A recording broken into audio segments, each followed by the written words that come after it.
This is really a black or white deal. It doesn't matter how hard you work. It doesn't matter how many hours you put in.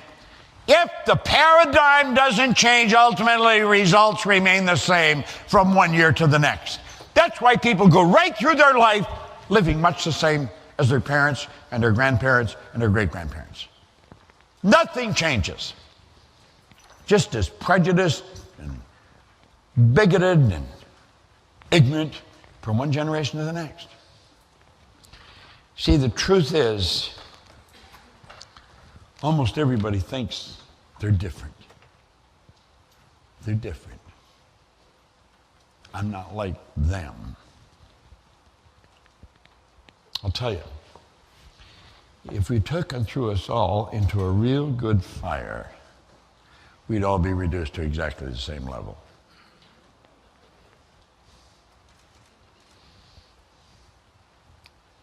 Because that's the way it works. We're all the same. Do you want to know what's different?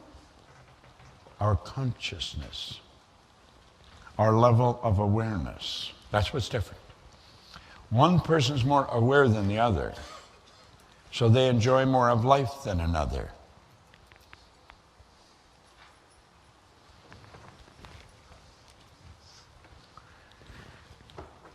This paradigm shift is a huge idea. Paradigms and cybernetics are both control systems.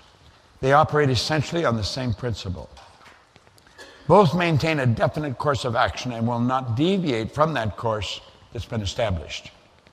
You must alter the paradigm if you desire to improve your results. Both companies and individuals operate with paradigms. Countries operate with paradigms. Families have paradigms. Companies have paradigms. Individuals have paradigms. It's our habitual way of looking and living. Maxwell Maltz brought cybernetics to the front way back in 1960 with his Psycho-Cybernetics, one of the greatest books on self-image that's ever been written. Well, the cybernetics, it's a science of control and communication in the animal and submachine. And we become like heat-seeking missiles, just cut the same path all the time. It's rather sad because we don't have to live that way. We really don't. Now, I'm going to deviate from the book, and I'm going to show you something that's very important. I'm going to talk to you about something I've learned in this book. I've learned a lot. I've got this book wrapped in an elastic now because it's literally fallen apart, totally. And Gina's going to take this and get it rebound. And I said, no, don't do that. I don't want her to change the energy of the book, you see. Now, that record, I believe, is 40 minutes of the best philosophy anyone will ever hear. You can order that through Nightingale Conant. That record, along with this book, changed my life totally. Totally. The Strangest Secret by Earl Nightingale. It's a great record. And they taught me how to make decisions. I didn't understand what I was doing, but I was following direction. Most people do not know how to make decisions. School doesn't teach us how to make decisions, and neither do our families. Our parents love us so much, they want to protect us, so they make our decisions for us. And then when time comes to leave home, we don't know how to make a decision. We're really screwed, you see? Because we don't know how to make a decision. So I'm going to teach you something about a decision that's worth its weight in gold. It is the most valuable idea I have ever learned. I want you to pay very close attention because this is something most people do not understand. They really do not understand. When Sandy was looking at that house that she was talking about, I was teaching her this lesson. I taught her a different way, but I was teaching her the lesson. Do you want it? That's the only prerequisite to do anything. Do you want it?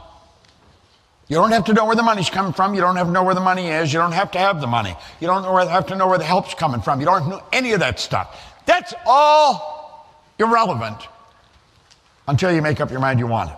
I tell a story in Born Rich about sitting down with a couple in Toronto, and they were upset. They were not a happy couple, and I said, I know exactly what's wrong with you guys. You've got no direction. You don't know where the hell you're going. I said, what's your goal? What do you really want? Well, I didn't know. Well, and I kept pressing them. Well, we really like to have our own house. And I said, well, go buy one. I said, we can't buy a house. We haven't got any money. I said, what the hell do you need the money for? You don't need the money.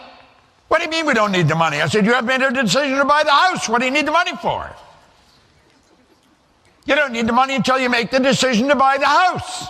And you're never going to get the money if you don't make the decision. Now really watch this. This is the largest chapter in the book. He said, accurate analysis of over 25,000 men and women who had experienced failure disclosed the head of the list of the 30 major causes of failure. There's 30 major causes of failure, and there's 13 principles of success. He says, this isn't a mere statement of theory, it's a fact. Procrastination, the opposite of decision, is a common enemy which practically every person must cause. See, when people think, why don't I make a decision? Because you're a procrastinator. And they say, how do I get over procrastination? You make decisions. That's it. It's a cause and effect relationship. Emerson said that's the law of laws. If you're a procrastinator, you want to stop being a procrastinator, make decisions. Read that chapter. Read it every day for 6 months. You'll make decisions. It's a wonderful chapter. Now here's something else he says. Analysis of several hundred people who had accumulated fortunes well beyond the $1 million mark. Keep in mind, he wrote this back in 1937. Disclosed the fact that every one of them had the habit of reaching decisions promptly and of changing those decisions slowly if and when they were changed. People who fail to accumulate money make decisions very slowly and they change them fast and often.